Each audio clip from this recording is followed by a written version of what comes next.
All right, Super Bowl 60 officially in the books. Seattle wins its second championship in franchise history, defeating New England 29-13. Welcome into the Pump Fake, everybody. Jarrett Bailey, Todd Haley with you as always. It was like the first half of that game, especially, Todd. It felt like the Hall of Fame game disguised as a Super Bowl. It was very slow to start, and the result never really felt like it was in question.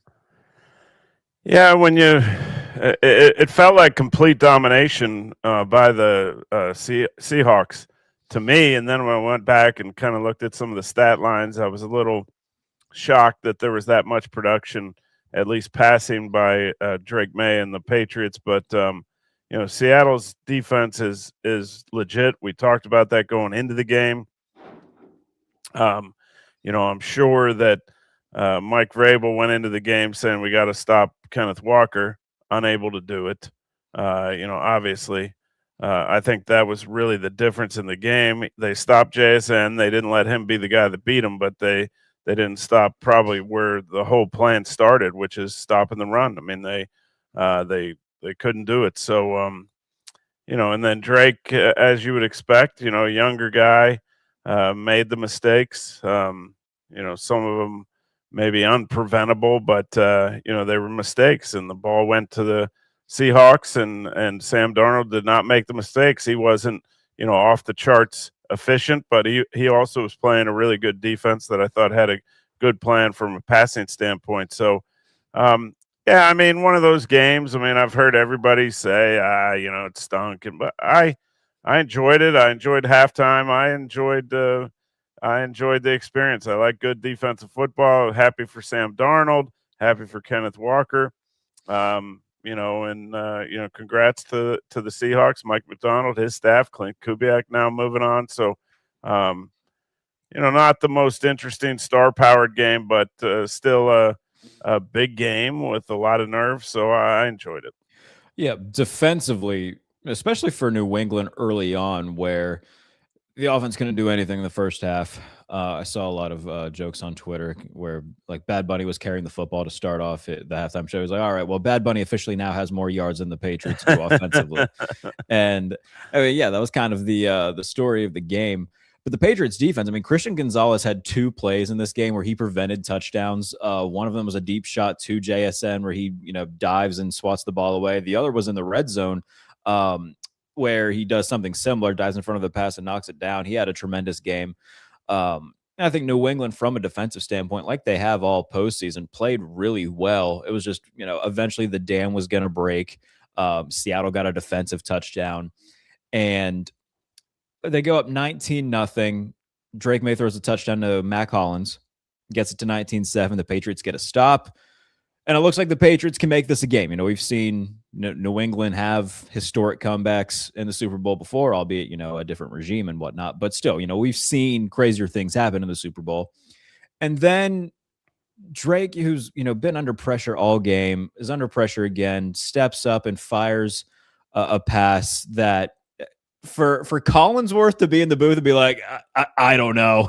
Like, who is he throwing it to? Right. Yeah. And you see the replay and it's, 5 yards behind his receiver who looks like he's going on a post route.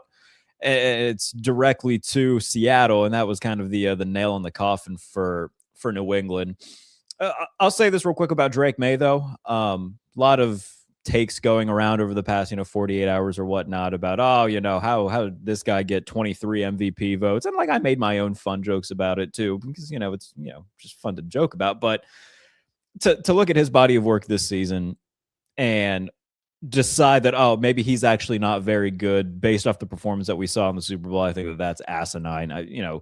He was under pressure all game. I think Will Campbell had 14 pressures allowed by himself. The offensive line wasn't good. He played amazing all season.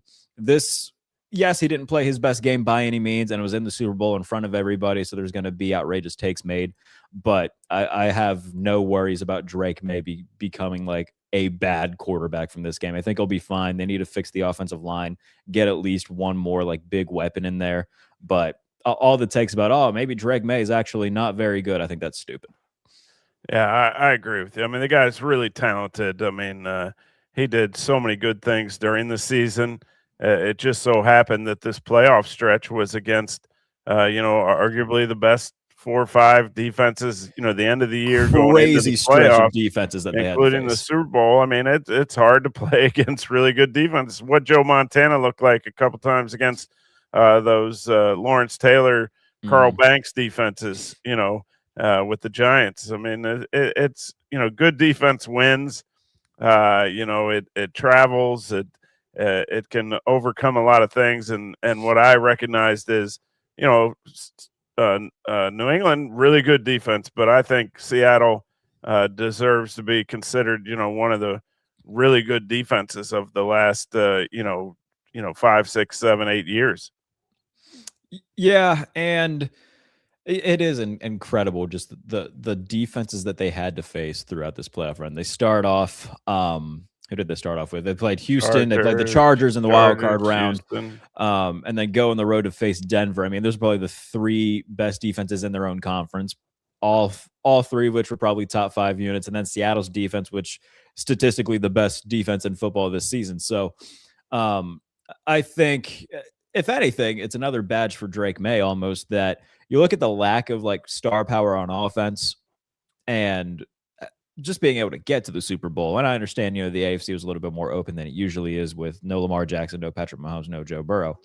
But to come out of the AFC as a second year quarterback on a team that won 4 games a year ago, an incredible job by him, by Mike Vrabel, by the entire Patriots organization for this turnaround where they were drafting in the top 5 last year to now going to be drafting 31. So can't say enough about them. They had a great season. Obviously, it's going to leave a bitter taste in their mouth. But, if we're a year ago at this time, who was picking the Patriots to be in the Super Bowl? Not anybody. So the same could be said for Seattle, though. And I think the snowball effect that this is going to have in the NFL, everybody is going to be trying to find their Sam Darnold.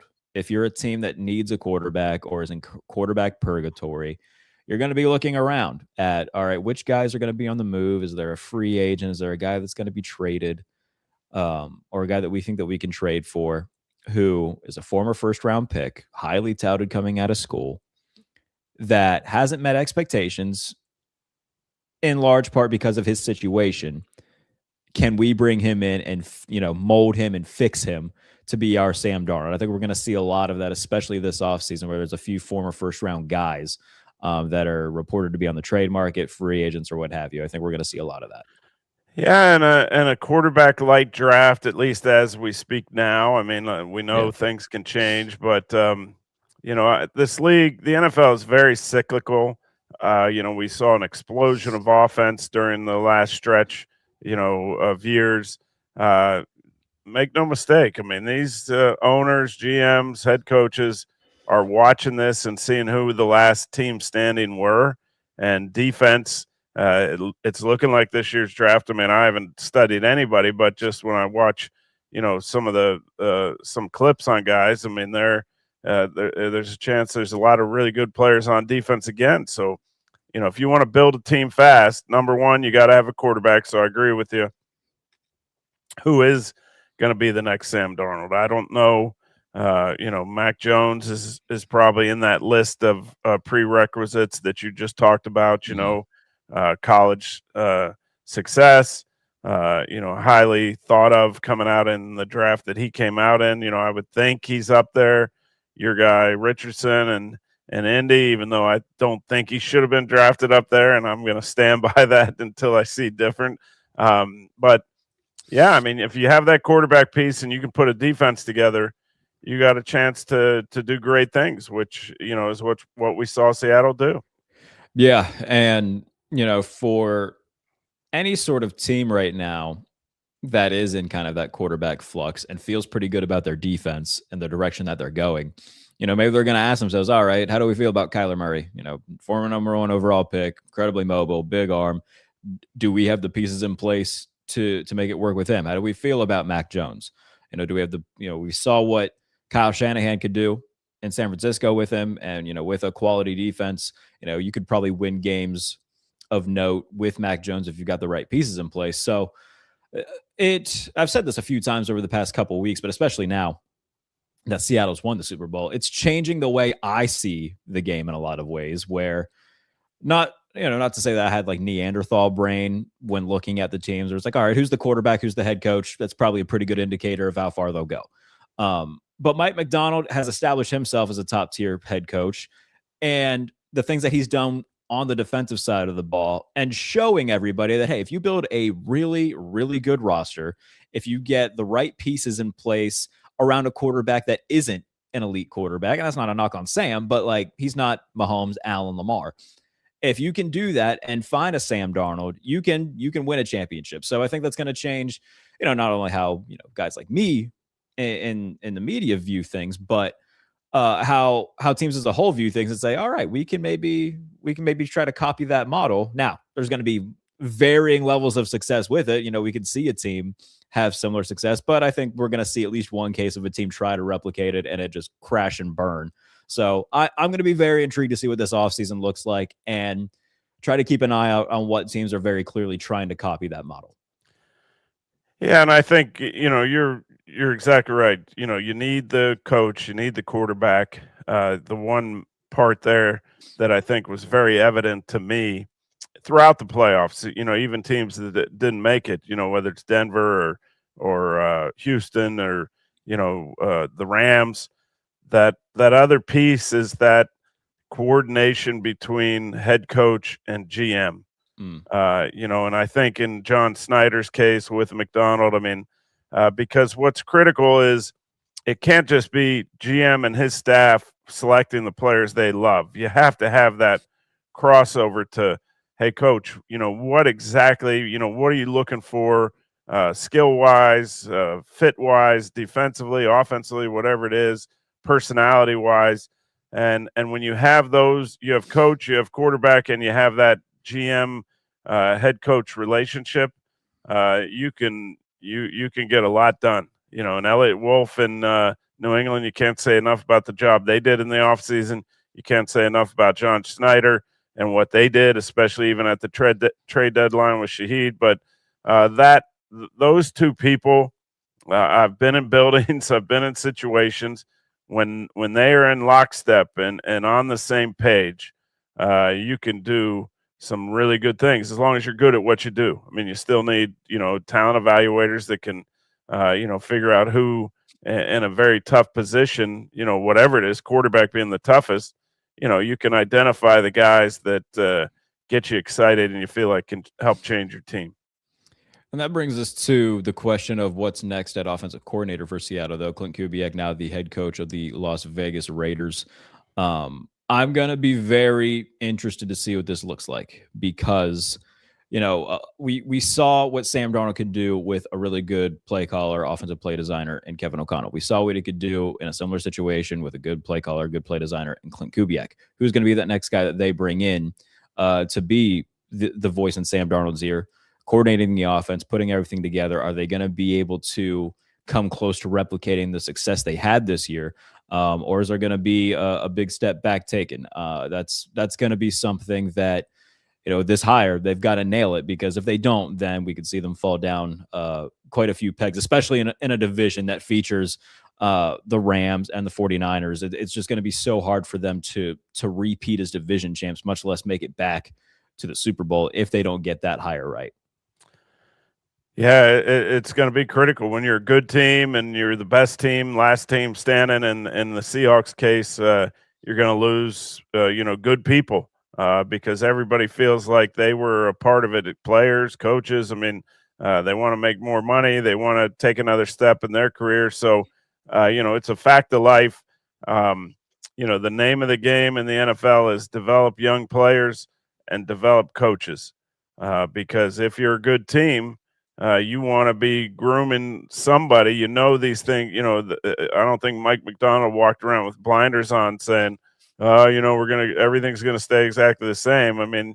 He's a pretty smart guy. You kind of knew what was happening. So, but ahead of that, you have to have already had some of these potential things that could happen, planned for, and that means developing, young coaches to, ideally, you'd love to have a guy that you feel 100% good with that can step in and kind of keep things moving in the same direction. But we've seen Detroit, a couple little hiccups.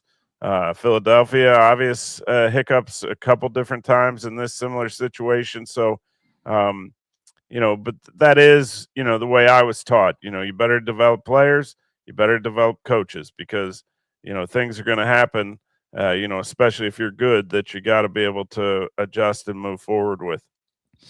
So I'm looking at the way too early Super Bowl odds for next year, and I feel like it's like by default that they put the defending champion up top, but like I don't think Seattle's gonna repeat. Just frankly speaking, uh, the Rams are number 2 at plus 800. The Ravens are 3 at 12 to 1, tied with Buffalo at 12 to 1. Green Bay 13 to 1. Chargers 15 to 1. Eagles 15 to 1. The usual suspects up top, but I think it's kind of silly that the Seahawks are. I understand that they're just Where's won the New Super England? Bowl. New England is 17 to 1, so they're one spot behind Kansas City, who's 16 to 1. Huh. I gotta believe they're gonna do nothing but get better. I mean, they had a couple pieces, as you said, fix the offensive line a little bit, whether it's Campbell going inside, whatever they decide to do. They got to figure that out. They got to get, another skill guy in there. I think the addition, how long is Diggs going to go? Matt Collins is kind of that jack of all trades guy, but he's continued to get better. I like that guy as a player, as a receiver. So, but they need a playmaker without a doubt. But I think you think Drake May is going to go backwards? I don't. I think he's going to continue to grow. He's got a great experience under his belt of a playoff run to the Super Bowl. Didn't end the way he wanted it to, but that's a lot of pretty good experience. Yeah. And the thing that I at least try to make note of, talking about, guys that could get moved and whatnot, it makes almost too much sense for AJ Brown to be traded to New England, reunite with Mike Vrabel. They spend, obviously a lot of time together in Tennessee with the Titans. Seems pretty clear that his days as an Eagle are done. So if you're New England, you need to get a playmaker in there. That seems like a pretty, big name to circle and put near the top of your list and say, all right, what do we need to do to get that guy on our roster? AJ Brown, older than what he was, a few years ago, and even, last year when the Eagles won the Super Bowl, but still high caliber receiver. If you get him in your offense, I mean, it's going to be a net positive. So that's something I would watch out for if I'm New England, or just, watching New England. It would make so much sense to bring him over. Yeah. I mean, those are things, Mike knows them better than anybody, like you said, probably the reason that things went south in Tennessee was when he was traded to the Eagles. That kind of started the downward spiral. So, and the communication in that relationship I talked about, GM and head coach. If you're not thinking the same way and something like that happens, there's a lot of emotion and pissed off people involved, and coaches. You take away my best player on offense, and what, so he knows them better than anybody. He knows the positives, the negatives, and then you got to evaluate the age, injuries, things like that. It's always a little dicey, but they did it with Diggs, and I thought that paid off. Do you keep going that route, or is there a big timer in the draft that you think you could, have a chance to get? So, yeah, I mean, but they're on the right trajectory. I mean, they got coach, they got quarterback, they got that relationship I talked about, Elliott Wolf and Mike Vrabel. Good ownership, so they're on the right trajectory. They're obviously not there yet, but man, you got to play in a Super Bowl with a young team, and that's nothing but positive, even though it ended in a loss.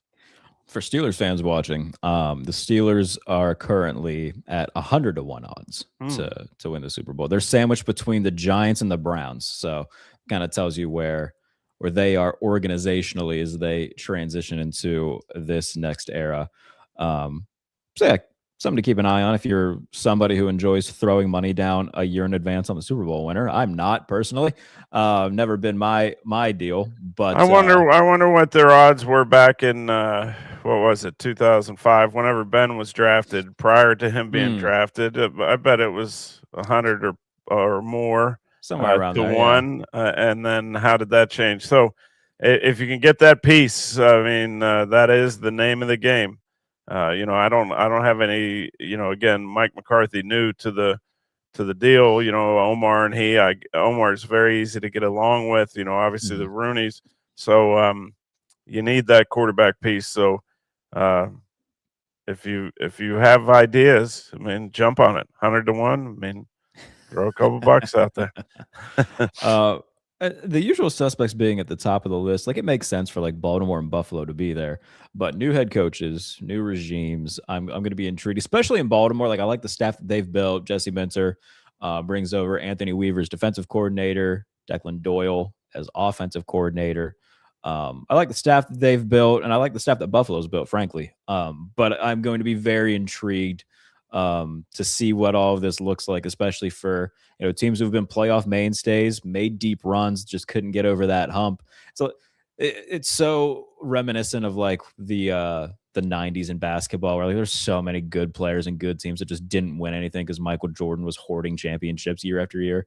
So, but that's I feel like that's kind of the era we're in. NFL speaking is just the Chiefs have dominated the AFC for so long, and it's going to keep it's kept a lot of guys out, and it cost a lot of people some jobs. Yeah, Tom Brady cost me a couple of opportunities. So, Right. it's really hard to win. And the Steelers back in the '70s cost the Warren Moon and that group opportunity. I mean, it's Mhm. just it's hard to be the last one, that wins it all when you have really talented people. So, I'm with you. I think Baltimore maybe, at least from what I saw from that conference with Buffalo, that I thought they were kind of a stable group. Not so confident about that, but I believe Baltimore is still a really stable situation. Mentor's got a excellent resume, been around the right people, been in that building. So I feel, and you got Lamar. So and Buffalo's got Josh, but just from I don't know what Buffalo's going to look like. So, I'm a Josh guy. So if somebody can take the team on his back and do it, it would be him. But, just right now, I'm saying probably feel a little better about Baltimore than I do Buffalo. Right. Cincinnati is like that weird one that we always have to monitor because, like, yeah, they have Burrow, they have Higgins, they have Chase, but the defense has been really bad over the past couple of years. They're 30 to 1, same odds as the Cowboys, one spot behind the Chicago Bears. Um, it's I've said it for like the last 2 years. It's so hard to imagine that they're going to miss the playoffs again. But that's a team who's under a ton of pressure. The only team who retained its head coach in the AFC North. They have the most continuity in that division. Like you got at some point, something's got to give if you're the Bengals. Yeah, I'm happy Zach Taylor is still, there. He's obviously done a great job with the offense, but really with the team. But to me, that's even more, it's the stability within the organization. I know Duke Tobin, I've known him for years and years since I was a kid. So, but they do it a completely different way. I mean, how they get to the end result, is different than most other teams. It's coaches doing a ton of scouting, uh, on the road the whole off season. Got to be exhausted. At least coaches I've known that have been there, it's just exhausting. I mean, I would go on maybe 5 trips as a coordinator, position coach. I mean, they're going on 10, 15, 18 trips, and actually doing the heavy lifting of scouting. So it's just I don't know. It's a weird situation there. Some of the things that have happened, seeing Trey Hendrickson and some of those things go on. I don't know. I don't know what the stability is there. But they Yeah, got Joe Burrow and they got Chase. So they got a chance. and that's always like the big alluring factor, right? Is if you are like a big name free agent where the front office stability hasn't really been there, but you look at that quarterback and those weapons, and the offense is going to give you a chance every week as long as Joe's healthy. It would just become a bigger question year in and year out. Um, so that's kind of their one beacon is all right. If the offense is completely healthy and clicking, then they're going to have a shot. So we'll see with them. All right, I think that's a good place to put a bow on it. Seahawks win the Super Bowl, and now we are officially in off-season mode. Yeah, I know. It's going to be, I tweeted it this morning. It's just going to be 3 months of like mock drafts and talking about 3-cone times. And I hate it. I despise it. It's the worst time of year. But it is getting warm here. It's 40 degrees right now. Everything's melting. Ice is falling all over my yard and I can hear it. And it sounds like a war breaking out outside. So it's getting warmer at least, which is nice. But yeah, I couldn't care less about, the mock drafts, and I like the combine trip. I don't stay for like all the drills and whatnot. I'll do the pressers and I'll talk to people, but the drills itself, I just show me what he did on the field, and that'll tell me what I think of him. My dad invented half those drills, Jarrett. Wait, really? Yeah, man, he was at the forefront of figuring out a way to. Now, he was always the first to say, this is just a piece. It's about how you play football. But, what the combine does is, number one, you get to visit. I always work the drills for receivers, quarterbacks, and I love that. Even as a coordinator, I did it because I wanted to be in and amongst the players and just see how they acted, interacted with coaching, with the other players. It's just one piece, but you can verify. Say you've watched a ton of games on a guy, and you think is he quite fast enough, and then all of a sudden he runs fast. That's a variable that can help you. Or it's not the obvious things, and that's the part you don't like, and I don't like it either. It's not if it was as easy as saying, well, he jumped 38 inches and he ran. My dad always taught me. When watching the vertical jump, he's like, look at Todd, look at everybody. All they're doing is looking up to see where he hits on the rack. He says, I'm watching how they land. That's what I want to see. And he taught me little things like that, whether it's how they interact within the group. The interviews a throwaway. I mean, it's 15 minutes. They're well versed by agents in these days, so you're not getting a ton there. But you can find little subtle things, and as my father always said, and I mean, he drafted 13 Hall of Famers, or was part of it in his career. If it was obvious, it'd be easy. It's about seeing the non-obvious things that can set a player apart, at least in your mind. Well, I'll eat my words then a little bit. I said is the transition from going from games every weekend, even when I was coaching, when that ended, whenever it ended, you just went into the tank for, 4 or 5 days to try to regroup, decompress. But once you get to the combine, you're now in the flow. You're starting to understand who some of these guys are. But right now, most every coach in the NFL, unless they were out, weeks ago, I mean,